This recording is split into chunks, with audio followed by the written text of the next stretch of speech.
Bizim valideynlərimiz Şuşa haqqında, Şuşanın təbiəti, füsunkar havası və tarixi haqqında bizə hər zaman danışıblar. Biz bunu həmişə xəyallarımızda canlandırırıq, lakin 2024-cü ilin may ayında biz Şuşaya köçdük və Şuşaya köçən ən gənc ailəyik.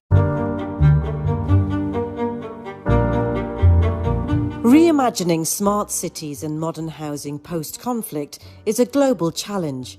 Karabakh is a region that started that process to rebuild communities. Part of its vision is to weave in tradition with modernity and sustainability. When former IDPs, internally displaced persons, when they come back to their homeland, they get all the facilities, they get housing, they get all social infrastructure, they have schools for their children, they have local markets, they have beautiful local neighborhoods, and they have all the facilities that will let them live there in a very prosperous way. Karabakh and East Zangazur are known to be models of post-conflict urban recovery, and there are reasons for that. Many residents have returned to settlements across the districts, towns, cities, villages. That equates to around 60,000 people living, working and studying. It's a very big area and consisting of very different type of terrain, different type of geography, climate, and of course the task for us, for the planners, for architects and for engineers is to build their sustainable and resilient ecosystem. Aghale village is an example of a smart village which uses technology to find digital solutions which are energy efficient. It's not about houses only, it's about the shape of the houses, it's about the streets that we're going to use it, it's about cycling lines, it's about educational facilities, service activities, governmental service activities, job opportunities. It's all around it. Aghale sits in the green zone, which means alternative sources of energy such as solar and hydropower are integrated into everyday life. The massive reconstruction work started immediately, and in a few years you can see quite a lot of residential settlement was established, social infrastructure, international airports was built, as well as the roads and the railways were developed. It has the hotel, which attracts the tourists. They walk around this village as well.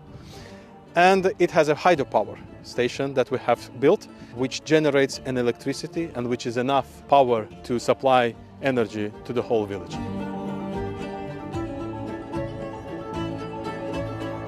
While challenges and problem solving are ongoing considerations, the focus is on housing being pristine, education being prioritised, employment being available and healthcare being accessible. Şuşaya qayıtmaq tək bizim evlə təmin olmağımız deyil, həm də özümüzün, babalarımızın yurduna qayıtmaqdır. Həm Şuşanın tarixi mədəni irsini qorumaq bizim üzərimizə düşür, həm Şuşanı inkişaf etdirmək bizim üzərimizə düşür və biz də gənc ailə olaraq bu missiyanı yerinə yetirəcəyimizə söz vermişik və övladımız da Şuşada böyüyəcək. Today Shusha is a flourishing town where we can see a lot of people, we can see a lot of new buildings in the same sense that were before, constructed from the same materials, using the same techniques, in the same style, modern, but in very good correlation with the old style. Every town, every region, let's say, has special architectural school which formed during centuries, sometimes millenniums. The sense of place is very essential and fundamental feeling to establish the connection with the place.